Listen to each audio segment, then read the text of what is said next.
sa binigay mong pera, ma. And gagamitin ko to sa next school year, ma, sa pag-grade 8 ko.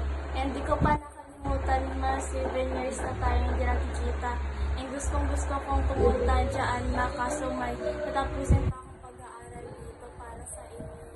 And para rin po sa mga kapatid kong lalaki na 4. And itatapat ko lang po sa inyo na hindi po ako mag-jowa. Kasi gusto ko makapagtapos ng pag-aaral. Gusto ko pumayahon kayo sa hirap na buhay. And sana makapunta ako sa mataas na level na mag-grade 8, magka-college. Gaganyan. Tapos mag-graduate ako. Magkakapaghanap ako ng trabaho at pupunta ko kayo dito sa Manila.